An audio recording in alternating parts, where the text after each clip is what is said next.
Sapagkat last month ay nagpakabit kami ng internet. No? At iniisip ko, paano ko gagamitin ang internet sa tamang paraan. No? At maging kalugod-lugod lamang ito sa Panginoong Diyos. So, naisip ko, kasi madalas kami ng aking asawa kung ano yung aming ginagawa sa cellphone. Hindi na nga kami nanonood ng TV, pero madalas naman kami nag-cellphone. So, ang internet ay napupunta sa walang kabuluhan. So, sinasabi ng Matthew chapter 24 verse 14 na ipangaral ng Ebanghelyo ng Diyos sa buong kinapal. So, paano ko ipapangaral ng Ebanghelyo ng Diyos? So, ginamit ko yung social media. No? At kung inyo pong napanood yung aking first video, nawa ay inyo pong suportahan at nawa ay magkaroon ito ng liwanag doon sa mga hindi mananampalataya na makatulong sa kanila na ang mensahe ng Panginoong Diyos ay para sa lahat, hindi para lamang sa mga banal, no? Na tumutupad ng utos ng Diyos. So, wala pong tinatangi ang Panginoong Diyos kapag ang usapan ay tungo sa kaligtasan ng bawat isa. So, ngayon po, ang aking topic ay may pinamagatang pag-unawa sa likas ng tao. Bago po tayo magpatuloy sa ating pag-aaral, maaari po bang hilingan ko kayo na yung po para sa ating maiksing panalangin? Let's pray. Panginoong Diyos naming banal, may lalang ng langit at lupa ng mga ng tubig, makapangyarihan sa lahat. Aking dinadalangin sa mga oras na ito ng araw ng Sabat, ay patuloy ninyo kami patnubayan ng Santong Espiritu, manahan nawa sa aming mga puso't isipan, at ipagkaloob niyo nawa ang karunungan at katalinuhang makalangit sa inyong sinugo upang magbigay ng mensahe sa aming lahat. Nawa, Panginoon, kayo ang siyang patnubay sa aming kalagitnaan, kaya nawa ang siyang patuloy na mag-ingat sa bawat isa, gabayan kami ng libo-libong mga anghel, lalo ng aming mga kabataan, ang aming mga anak ay patuloy na patnubayan ng mga libo-libong anghel upang hindi sila mapahamak sa araw na ito. Patuloy na kayo ang siyang manguna sa bawat isa. Itago niyo ako, Panginoon, sa inyong banal na harapan. Kayo nawang siyang magsalita sa akin. Hindi na aking sarili. Sa pangalan ni Jesus na magpapagligtas. Amen. So, tayo po ay magpapatuloy na sa ating pag-aaral. No, ang aking topic ay pag-unawa sa likas ng tao. Malapit na naman po ang sumapit ang bare months. No? Ano ba ang inyong naiisip? 3 buwan sa ngayon. No? Malapit na naman ang bare months, malapit na naman ang November, no? Di ba? Marami sa mga tao ay abala.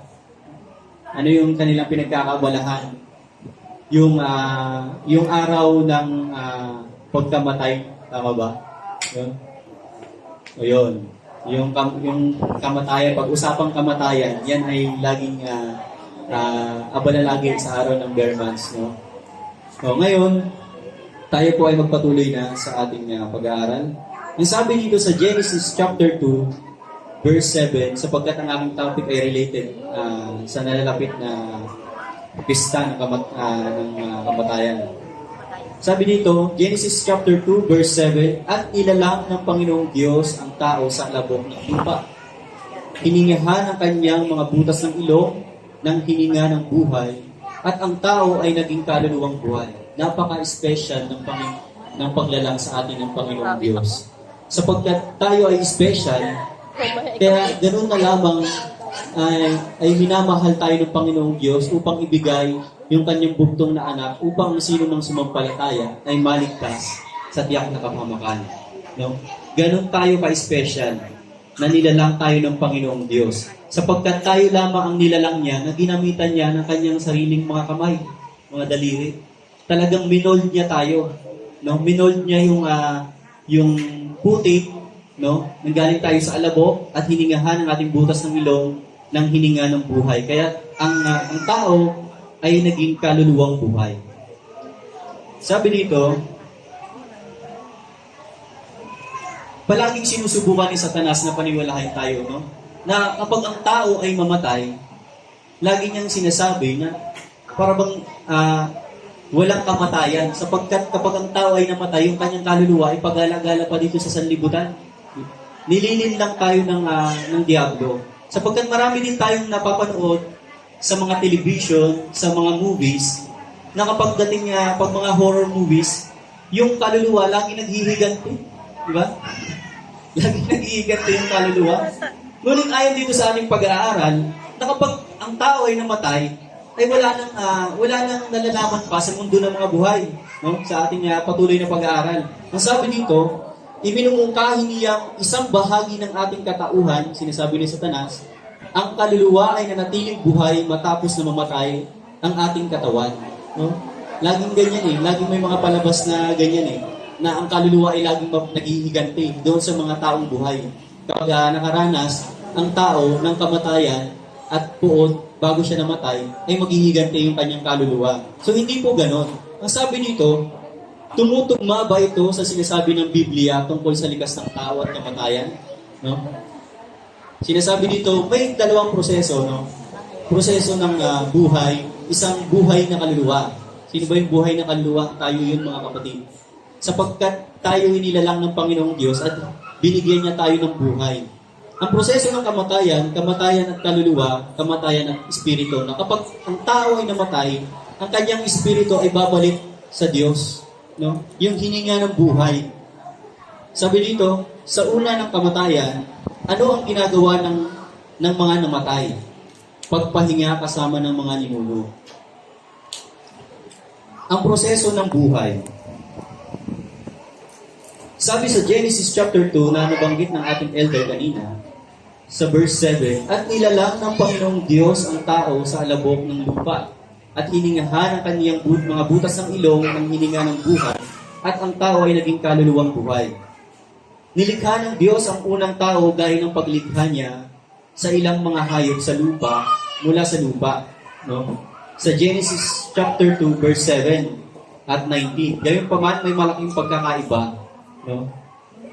Sapagkat, sinasabi dito, ginawa muna ng Diyos ang katawan ni Adan bago binigyan ito ng buhay. Yan ay mababasa natin sa chapter 2 ng Genesis, verse 7. Hindi nilikha si Eva sa parehong panahon kay Adan. Chapter 2 ng Genesis, verse 22. Yung paglikha kay Eva ay hindi kahalintulad ng paglikha ni Adan. No? Hindi kahalintulad ng paglikha ng Panginoon kay Adan. Sapagkat si Adan ay minod mula sa putik, sa alabok, at nung siya ay nahulma, hiningahan ng buhay ng Panginoong Diyos. Hininga ng buhay. At ngayon, yung kay Eva naman, yung paglikha kay Eva, ay nanggaling sa tadyang ni Adan. Nanggaling sa tadyang ni Adan. So, pinatulog muna siya. No? Pinatulog muna siya. At pag-gising niya, nalikha na si Eva. No? Sapagkat nakita nga ng Panginoong Diyos na malungkot si Adan, at kinakailangan niya na makakasama, kaya nilalang ng Panginoong Diyos ang babae sa pamamagitan ng paglalang niya doon sa kay Adan. No? Sila ang magkasamang larawan ng Panginoong Diyos. Sapagkat nilalang ng Panginoong Diyos ang tao ayon sa kanyang larawan. Yan ay mababasa natin sa Genesis chapter 1 verse 27. Sabi dito, may tatlong elemento sa paglikha ng tao: katawan, espiritu, at kaluluwa. Genesis chapter 2 verse 7. Ang likas ng tao ay binubuo ng dalawa sa kanila: katawan, espiritu. Wala tayong kaluluwa, tayo ay kaluluwa. No? Kung wala yung katawan, kaluluwa lang. No? Ito yung proseso ng paglalang ng Panginoong Diyos. Una, putik, no? Plus hininga ng buhay equals buhay na nilalang. No? Kaya hindi totoo yung ating napapanood, yung ating nababalitaan, no? Yung mga pinantatakot sa atin nung tayo'y bata pa ng ating mga magulang na merong kaluluwa na pag-alagala. No? Sapagkat ang kaluluwa na tinutukoy ng Panginoong Diyos, tayo yun, mga kaluluwang buhay. No? Walang kaluluwa na pag-alagala dito sa sanlibutan. Yun ay panlilin lang ni Satanas. Ang sabi dito, sa Ezekiel chapter 18 verse 20, kamatayan at kaluluwa, ang kaluluwa na nagkakasala, mamamatay. Naniniwala ba kayo, mga kapatid? Kaya naman, kapag ang tao ay namatay, bunga yun ng pagkakasala, paglabag ng ating mga ninuno nung panahon ni Eva at Adan. Sapagkat sila ay nagkasala, ang kabayaran ng kasalanan, Romans chapter 6 verse 23, ay kamatayan. Diba? Nasumpungan ang kamatayan sapagkat nagkaroon tayo ng kamatayan dahil sa ating pagkakasala. Sabi dito, nilinaw nito ni Pablo, lahat ay pupunta sa kamatayan dahil sa kasalanan. Yan ay mababasa natin sa Romans chapter 5 verse 12. Ating basahin.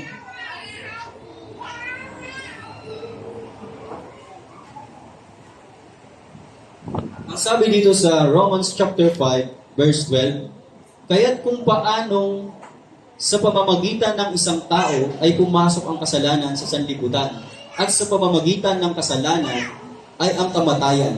Kaya dumating sa lahat ng mga tao ang kamatayan sapagkat ang lahat ay nagkasala. No? Tatanungin ko kayo mga kapatid, sino ang una nagkasala? Si Eva o si Adan? No? Kasi ang alam ng sanlibutan, si Eva ang nagkasala. Kaya nga pag nag-aaway ang mag-asawa, bakit? Sino ba una nagkasala? Hindi ba si Eva? Kaya lagi, naririnig ko lagi yun sa aking mga magulang nung panahon na ako ay nakikipisan pa sa kanila nung ako'y bata pa.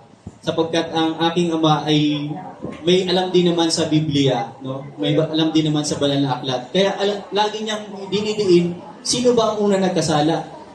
Si Eva o si Adan? No? Lagi niyang idinidiin yun. Nakakalungkot lang sapagkat yung nalalaman ng aking ama, hindi niya nagagamit. No? At bagaman ay nababasa niya na, kumbaga ninineglect niya yung katotohanan. No, yun yung ngayon nakakalungkot sa aming pamilya. At sinasabi dito na sapagkat dahil sa isang tao, no, because of one man, pumasok ang kasalanan. Kaya naman ang bunga ng kasalanan ay kamatayan. No? Sabi dito, bawat nabubuhay ay apektado ng kamatayan. Pareho ang hayop at ang mga tao. Yan ang bababasa natin sa Ezekiel chapter 3, verse 19, ating basahin. Ang sabi dito sa Ezekiel chapter 3, verse 19, sapagkat ang kapalaran ng mga anak ng mga tao at ang kapalaran ng mga hayop ay magkatulad. Ibig sabihin, magkatulad pala mga kapatid. Kung paanong namamatay ang hayop, namamatay din ang tao. Silang lahat ay may isang hininga. Ang tao ay walang kalamangan sa mga hayop sapagkat lahat ay walang kabuluhan. No? Maging ang mga hayop ay namamatay din sapagkat nilalang din sila ng Panginoong Diyos. Binigyan din sila ng hininga ng buhay sapagkat sila ay may buhay kaya sila ay mamamatay. Ito ay bunga ng pagkakasala ni Adan sapagkat sinasabi ng pag-aaral na hindi nagkasala ang unang nagkasala ay hindi si Eva, kundi si Adan. Sapagkat si Eva ay natukso lamang. Si Adan, alam niya yung commandments ng Panginoon. Yung tipan ng Panginoon, yung commandments ng kanyang utos, alam ni Adan. Pero bakit siya nagkasala? Dahil sa kanyang pag-ibig kay Eva. No? Sa kanyang matinding pag-ibig kay Eva, nakalimutan niya na si Eva ay nilalang ng Panginoon at binigyan ng buhay at pwedeng ibalik yung buhay na nawala kay Eva kapag siya ay mamamatay. Kaya naman, si Adan, intentional yung kanyang pagkakasala. Si Eva ay natukso lamang. Kasi alam ni Adan Alam ni Adan na mali yung kanyang gagawin. Ngunit si Eva, natukso siya ng diablo. Nalinlang siya ng diablo. Kaya naman, nang dahil kay Adan, pumasok ang kamatayan. Kaya ang buhay ng tao ay panandalian lamang dito sa lupa. Kung mawala sa atin, ang sabi natin pag-aaral, ang hininga ng buhay, nagiging katawan tayong walang buhay. So, ibig sabihin, kapag tayo pala ay mamamatay, yung ating katawan ay walang buhay. Katawang walang buhay ang tawag doon. Hindi na tayo buhay na nilalang. Buhay na mga kaluluwa na tayo. So, ibig sabihin, yung kaluluwang buhay, yung hininga ng buhay na ibinigay ng Panginoon sa atin, ay babalik sa Panginoon. Ating basahin sa mga awit, 146 verse 4. Ang sabi dito sa mga awit 146 verse 4, ang kanyang espiritu ay humiwalay. Siya ay bumabalik sa kanyang lupa, sa araw ding iyon ay naglalaho ang kanyang mga panukala. na kapag ang tao ay mamamatay, no, ay lahat ng kanyang mga panukala, lahat ng kanyang mga pangarap, lahat ng kanyang mga iniisip na gawin sa kanyang buhay ay mawawala ng halaga sapagkat siya ay wala ng buhay. So wala ng saysay. No? Wala ng saysay yung kanyang mga pinaghirapan, wala ng kabuluhan yung kanyang mga pinaghirapan nung siya ay nabubuhay. So ang lahat ng tao ay nakapokus ngayon sa mga kalayawan, pagpapayaman, material na bagay, no? Ang lahat ng mga iyan ay panandalian lamang, mga kapatid. So ating isipin na ano ba ang dapat nating unahin? Sapagkat sinasabi ng Matthew 6 verse 33, seek ye first, unahin nating hanapin ang Panginoong Diyos, yung kanyang kaharian at ang kanyang katwiran. Seek ye first the kingdom of God and His righteousness, yung kanyang katwiran. And all these things shall be added unto you. Lahat ng mga bagay ay pawang idaragdag sa inyo ng Panginoong Diyos. No? Kung makikita mo ngayon sa sanlibutan, maraming taong abala at busy sa kanilang pagpapayaman, sa kanilang material na bagay, sa kanilang pagpapalago ng kanilang negosyo, no? At nakakalimutan nila ang Panginoong Diyos. No? Kaya naman ang aking start sa aking mensahe sa internet, sa social media, ay patungkol lamang doon sa Matthew 6 verse 33. Kung inyo pong itong napanood, ay inyo pong suportahan, mga kapatid. So, akin pong gagawin ang lahat upang ayon lamang sa aking kakayanan, no? Na makapagbahagi ng salita ng Diyos, ng Ebanghelyo ng Diyos sa buong sanlibutan. Ang sabi dito, kaya bawat kaluluwa ay mamamatay. So, lahat ng kaluluwa ay mamamatay. Banal man o matuwid. Naniniwala ba kayo, mga kapatid? Kahit ikaw ay banal, ikaw ay mamamatay pa rin. Bakit? Yun ang bunga ng kasalanan. Kamatayan. Gayunpaman, ang matuwid ay magiging immortal na kaluluwa. No? Mga tao ang tinutukoy dito, mga kapatid. Sa ikalawang pagparito, kung sila ay mabubuhay na mag-uli sa ikalawang pagdating ng Panginoong Diyos. Kapag ang Panginoong Diyos ay darating sa kanyang second coming, ang lahat ng mga banal na nasa libingan ay bubuhayin ng Panginoong Diyos sa isang kisap mata sa huling tunog ng trompeta, sapagkat ang trompeta ay tutunog at ang mga banal ay babangon sa kanilang mga libingan. At ang mga banal na nabubuhay ay isasama ng Panginoon sa langit na bayan upang magbakasyon. No? Napakaganda. Sinong nais magbakasyon, mga kapatid? Amen. Walang sumagot, walang may nais. Ako gusto ko nang magbakasyon eh. Kasi pagdating doon sa langit, bakasyon tayo doon. 1,000 taon. Ang sarap siguro noon. Wala nang masusumpungan na kamatayan. Wala nang masusumpungan na kahirapan. Wala nang masusumpungan na kalungkutan. Wala nang masusumpungan na pagdadalamhati. Sapagkat ang lahat ng nasa langit ay napaka-perpekto at walang katapusan, walang hanggan. No? Yun ang nais ng Panginoong Diyos na ibigay sa ating mananampalataya. Na kapag tayo ay naging tapat, na naglilingkod at patuloy na gumagawa ng kanyang gawain at may pananampalataya ni Jesus. Napakaganda kapag tayo ay nagbakasyon sa langit. Ang sabi ng 1 Corinthians chapter 15 verse 51 to 55, ating basahin.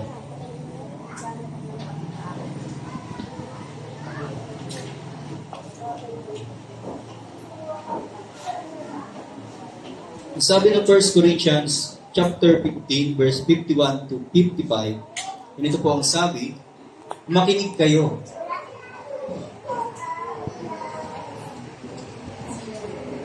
Sasabihin ko sa inyo ang isang hiwaga. Hindi tayong lahat ay mamamatay. Ngunit tayong lahat ay babaguhin sa isang saglit, sa isang isang mata, sa huling tunog ng trompeta, sapagkat ang trompeta ay tutunog at ang mga patay ay mabubuhay na walang pagkasira. At tayo'y babaguhin. Verse 53, sapagkat kailangan na itong may pagkasira ay magbihis ng walang pagkasira.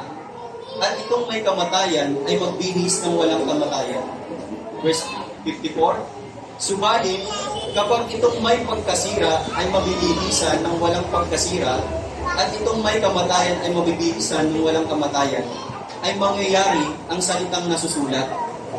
Ang kamatayan ay nilamon sa pagtatagumpay. Napakaganda mga kapatid. Sapagkat kapag tayo ay nagtagumpay, ang kamatayan ay lalamunin ng pagtatagumpay ng mga banal. Sapagkat kakamti nila ang reward ng Panginoong Diyos na buhay na walang hanggan. Kaya naman, lalamunin na ang kamatayan ng pagtatagumpay. Ang sabi ng Panginoon sa 55, O kamatayan, nasaan ang iyong pagtatagumpay? O kamatayan, nasaan ang iyong tibo? Ang sabi dito, ang masama ay magiging patay na kaluluwa. Ang masama ay mamamatay din naman tulad ng mga banal.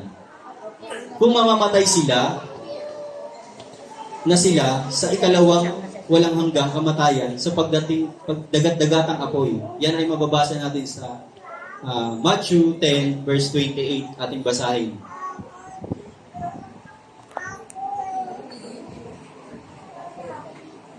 Ang sabi dito sa Matthew 10 verse 28, at huwag ninyong katakutan ang mga pumapatay ng katawan, ngunit hindi nakakapatay ng kaluluwa. Kundi katakutan ninyo siyang makakapuksa ng kaluluwa at ng katawan sa impyerno. No? Sino yung tinutukoy? Yung dapat natin katakutan. Huwag ninyong katakutan yung pumapatay ng laman. Ang katakutan nyo, yung pumapatay ng kaluluwa, no? At ng laman, kundi ang Panginoong Hesus. Sapagkat siya yung may hawak ng susi ng buhay.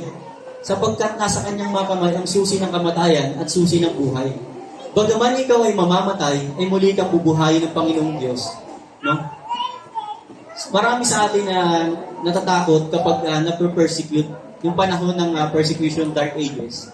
Marami sa mananampalataya ang pinapatay. No? 50 million ba? No? 50 million na mananampalataya ang pinapatay ng Romano Katoliko. No? At after that, sumibol ang mga nalabi. Ang patuloy na nanampalataya sa Panginoong Diyos at tumutupad ng kanyang utos. Na itong mga nalabi na to ay walang kinakatakutan maging ang kamatayan ng kanilang laman. Sapagkat lagi nilang nasa isip yung utos ng Panginoong Diyos at ang pangako ng Panginoong Diyos sa kanila. No? Mga kapatid, kapag darating man sa ating buhay ang persecution, alam natin na yan ay darating at hindi na natin mapipigilan pa at lagi natin pinag-aaralan yan. Ito lagi ang ating tatandaan. Huwag nating katakutan ang pumapatay ng laman, kundi ang pumapatay ng laman at ng espiritu ang ating katakutan. Walang iba kundi ang Panginoong Diyos. Sapagkat nasa Kanya ang susi ng buhay, nasa Kanya din ang susi ng kamatayan. So maigli lang po ito mga kapatid, ang aking mensahe. Ang sabi dito sa Ecclesiastes chapter 12, verse 7, at ang alabok ay mauwi sa lupa gaya ng una, at ang diwa ay babalik sa Diyos na nagbibigay sa Kanya. Sa Genesis chapter 7, verse 22, tila may nanatili matapos ang kamatayan, ang espiritu. Dapat nating usisain ng maigi ang ideyang ito bago tayo magpasya. Pag-aralan natin ang Genesis chapter 7 verse 22 ating basahin. Ang sabi dito sa Genesis chapter 7 verse 22, ang bawat may hininga ng buhay sa kanilang ilong na nasa lupang tuyo ay mamamatay. So ang lahat ng mga bagay na may hininga na nasa lupang tuyo ay mamamatay. Itong nasa lupa, lahat ng may buhay ay mamamatay. Pareho ang mga tao at mga hayop na may espiritong tinutukoy ni Solomon. Iyon ay hininga ng diwa ng buhay na nasa kanilang ilong. Malinaw itong referensya sa paglalang kay Adan. So sinasabi dito, ang putik plus hininga ng buhay ay buhay na nilalang. Ngunit ang buhay na nilalang minus, alisin yung hininga ng buhay, ay putik na lang. Diba? Tayo ay mga alabok na lang kapag naalis atin yung hininga ng buhay na ibinigay ng Panginoong Diyos. No? Yan ang mga proseso ng paglalang ng Panginoong Diyos. Kaya naman, huwag tayong maniniwala na kapag ang tao ay mamamatay sa loob ng 40 araw, ang kanyang espiritu ay pagala-gala pa dito sa sanlibutan. No? At after 40 days, ay babalik sa Panginoong Diyos. Hindi po, wala pong katotohanan ang sinasabi ng sanlibutan, mga kapatid. Hindi po yung totoo. Sapagkat ang tao, kapag ay namatay, ang kanyang espiritu ay babalik sa Panginoong Diyos. At marami sa naniniwala sa sanlibutan na kapag ang tao ay mamamatay, kapag siya ay mabuti, nasa langit na kaagad. Di ba, mga kapatid? Yun ang paniniwala eh. No, kapag ang tao ay mabuti, namatay, nasa langit kaagad. Kapag ang tao ay masama na namatay, nasa purgatory. No? Pagpapasyahan pa yung kanyang mga ginawa, yung kanyang mga ginawang kabutihan, yung kanyang ginawang kasamaan, kung alin yung mas matimbang. Kung mas matimbang yung mabuti na kanyang ginawa, ay didiretso siya agad sa langit. So wala pong katotohanan yun, mga kapatid. No? Hindi po totoo yung ating mga napapanood. Hindi po totoo yung ating mga naririnig. Ang sabi dito, ang espiritu ay hindi buhay na bahagi ng tao na nagpapatuloy sa kabila ng kamatayan. Ang espiritu daw ay hindi na buhay na bahagi ng tao sapagkat ito ay ibinigay lamang ng Panginoong Diyos at babalik sa Panginoon. Ito ang hininga ng buhay. Ibinibigay niya ito at binabawi. No, ang Panginoong Diyos ang nagbigay, siya rin ang may karapatan na bumawi nito sa atin. Ating basahin sa mga awit 104 verse 29.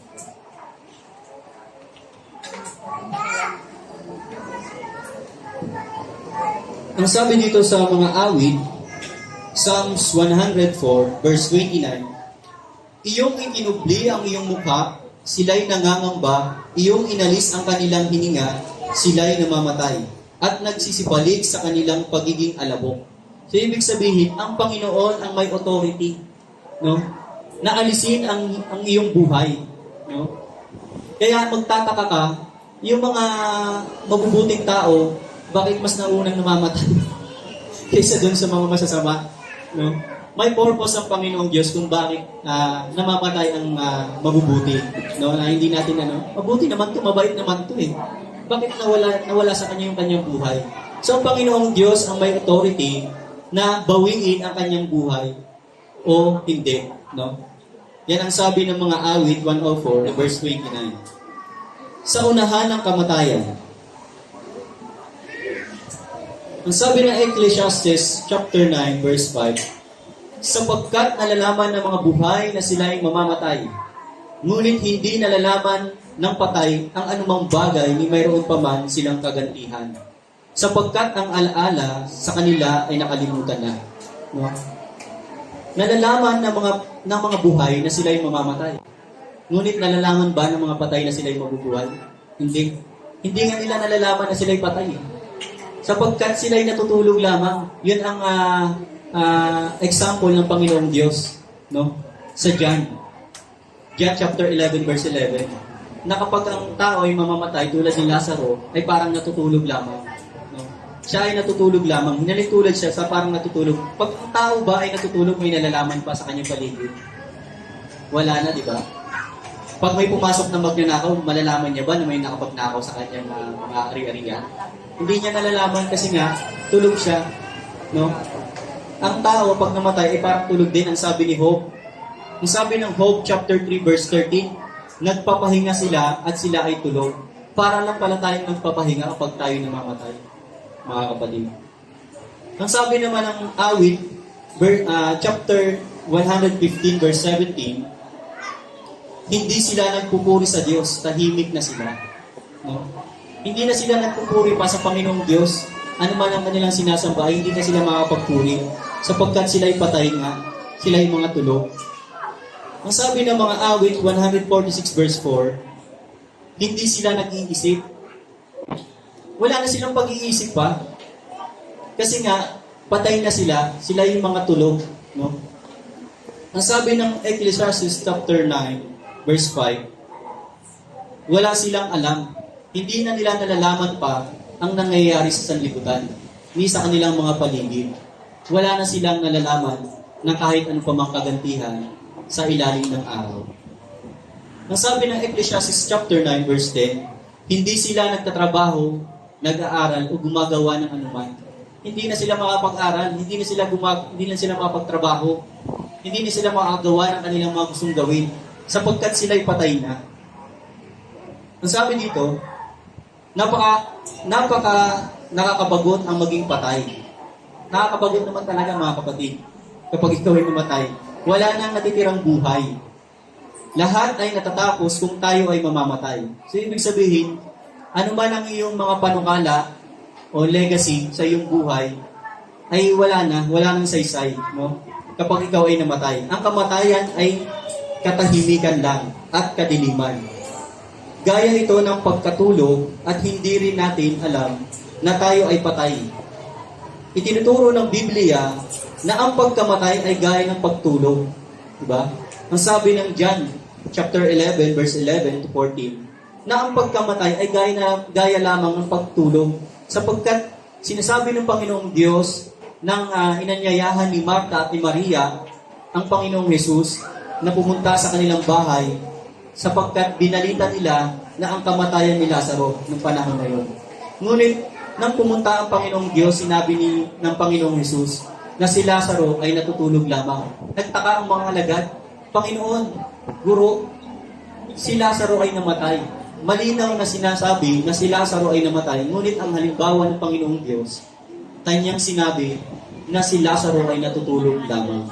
At muli siyang gigisingin. No? Sino ang gigising? Ang Panginoong Diyos. Sapagkat siya ay may susi ng buhay at ng kamatayan. Ang sabi ng mga First King, mga hari, chapter 2, verse 10, at si David ay natulog na kasama ng kanyang mga magulang at nalibing sa bayan ni David. Nung maging si David ay namatay din naman. So nasaan ngayon si David? Si David ay matuwid, patriarka. No? Isa sa mga patriarchs ng Panginoong Diyos. Ngunit nasaan siya ngayon? Nasa kanyang libingan sa patuloy ng ating pag-aaral. Ang sabi dito, may iba't ibang pananalita na nagpapahiwatig ng kamatayan sa Biblia at nalakip sa kanyang bayan. Genesis chapter 25 verse 8 ating basahin.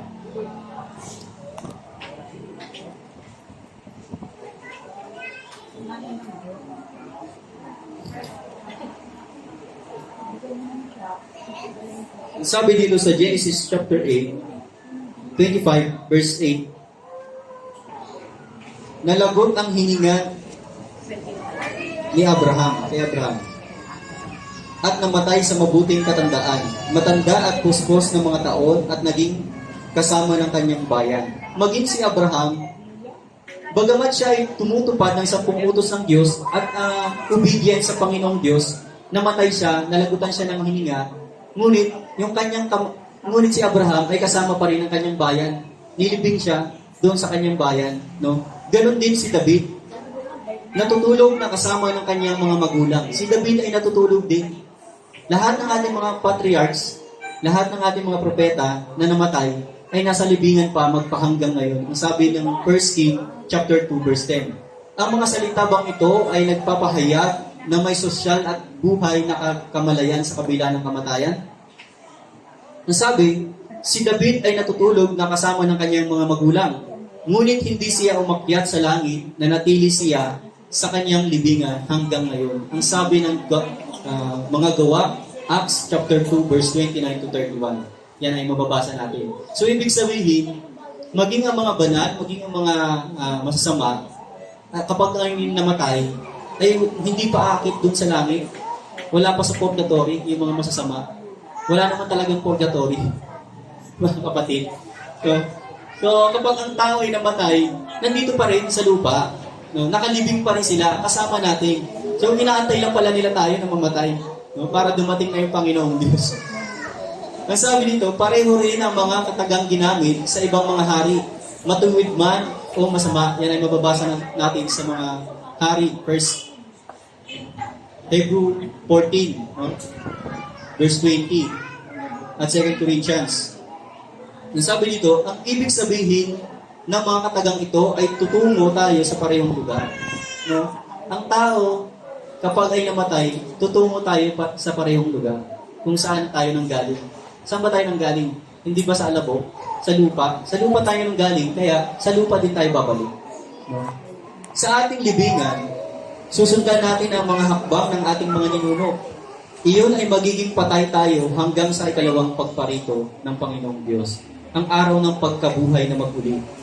1 Thessalonians chapter 4, verse 13 to 18. So, ibig sabihin, kapag tayo ay namamatay, ay nasa libingan pa rin tayo magpahanggang ngayon, tulad ng ating mga ninuno. At darating ang ikalawang pagparito ng Panginoon, saka pa lang niya bubuhayin ang mga namatay. Maging ang mga masasama na hindi sa Kanya, ay bubuhayin din naman. Bubuhayin sa paghatol at para lamang patayin at sunugin sa dagat-dagatang apoy. Yun yung third coming ng Panginoong Diyos. Ang second coming, yung bubuhayin niya, yung mga banal. At isasama niya doon sa langit ng bayan, 1,000 years na magbabakasyon sa langit at bababa ang bagong Jerusalem dito sa lupa at lahat na namatay na wala kay Kristo ay muling bubuhayin upang parusahan sa paghatol sila daratnan ng Panginoong Diyos. Sila ay hatulan.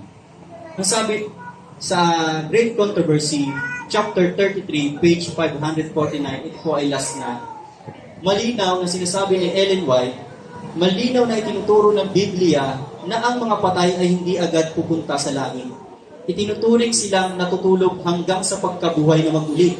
1 Thessalonians chapter 4, verse 14. Yan natin mababasa. Job 14, verse 10 to 12. Sa tanging araw na makalag na ang pilak na tali at mabasag na ang ginintuang mangkok, Ecclesiastes chapter 12 verse 6, naglalaho ang pag-iisip ng tao. Yan ang sinasabi ng Ecclesiastes. No, kapag ang tao ay namamatay, ang lahat ng kanyang iniisip ay maglalaho, mawawala ng saysay at walang kabuluhan. Sila na bumababa sa libingan ay tahimik. Wala na silang nalalaman sa anumang nangyayari sa ilalim ng araw. Job chapter 14 verse 21. Mapalad na kapahingahan sa napapagal na matuwid. Ang panahon, mahaba man o maiksi, ay isang saglit lang sa kanila. Natutulog sila at gigisingin sila ng tinig ng Diyos tungo sa maluwalhating kalidad. So, ibig sabihin, mapapalad ang mga banal na nanatiling tapat na sumusunod sa Panginoong Diyos sa ikalawang pagparito ng Panginoong Diyos, sila ay bubuhayin. No? At makakasama nila ang Panginoong Diyos. Ngunit doon sa mga natutulog ng mga masasama na nasa libingan, ay bubuhayin din naman sila para sa paghatol. Nawa mga kapatid, ay ating natutunan at nadagdag sa ating kaalaman ang mensahe ng Panginoong Diyos tungkol sa kamatayan. Nawa ay pagpalain tayo ng Panginoong Diyos sa araw na ito, ng araw ng Sabat. Happy Sabat po mga kapatid. Yeah.